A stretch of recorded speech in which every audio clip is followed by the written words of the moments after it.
In 1973, Calvin Parker was 19, a hard worker who just wanted to build a home and raise a family. But those plans would be derailed during a fishing trip in Pascagoula. A real bright beam appeared all over us, but it kind of blinded me for a second, and when I got my vision back, I seen three bulky looking creatures coming toward us. Parker will tell you because of this night, he's spent the last 45 years in hiding, scared to face the curious and unrelenting public eye.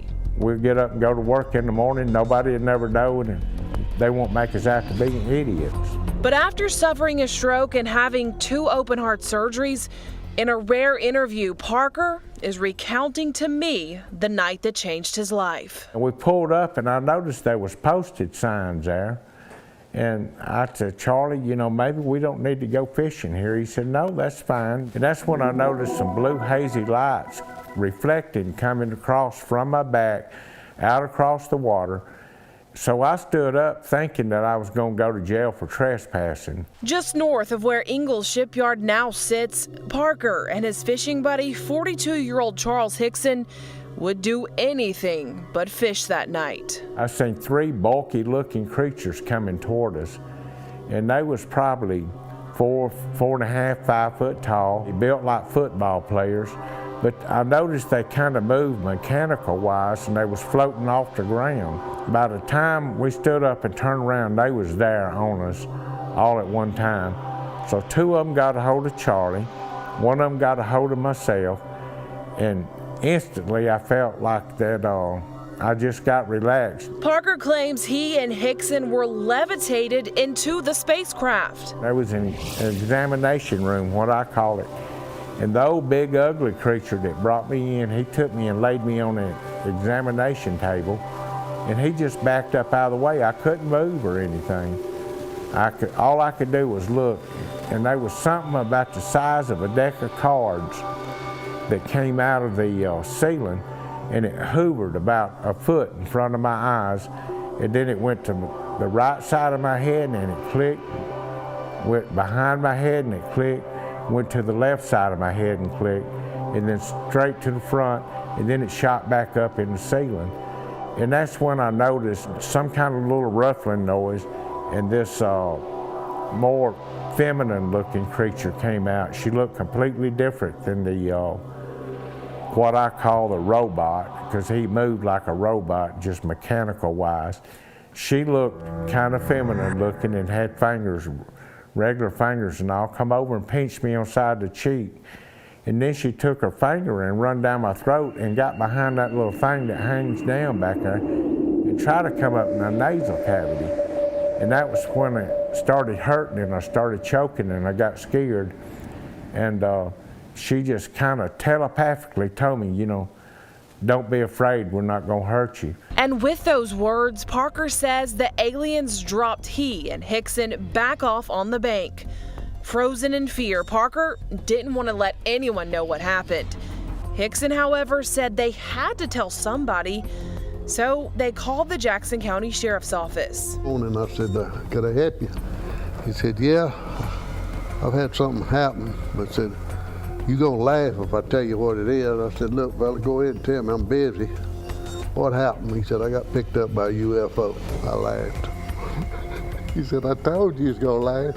Still, former Jackson County Captain Glenn Ryder told the men to come into the station. Jackson County deputies had 2 choices that night.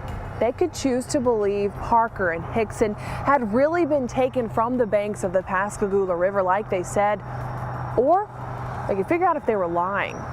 So deputies stuck a secret tape recorder inside an interrogation room back at the station, and it's what they heard on those tapes that made them believe the 2 were not lying.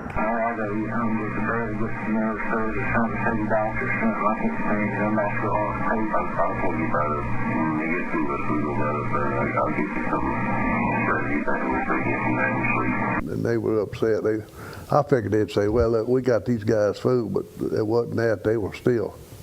The boy especially was upset. The men would take lie detector tests and pass. Ufologists and researchers flew in right away to interview and hypnotize the 2. concluding they did experience something traumatic. The two were even sent to Keesler Air Force Base in Biloxi to make sure they weren't radioactive. It's a circus, media circus. Within days, the story went global. After the two were checked out, former WALA TV reporter Rennie Brabner caught up with them. Up at the emergency room door, there's a line of sheriff's cars out there. We went in with our cameras going, and at least for the first time saw the two guys. Brabner says to this day, it's still something viewers never seem to forget. There's a reasonable chance that they'll say, wait a minute, didn't you cover those guys getting on the UFO? What do you think? Most of the stories you do, they're gone tomorrow or the next day or whenever. And it's always intrigued me a little bit that had some legs, some interest, particularly years and years and years later. Like Captain Ryder, Brabner too believes something happened that night, but he isn't sure what. I do not think they made it up in the sense that they created it out of whole cloth. I have been told that particularly Hickson was known to take a drink.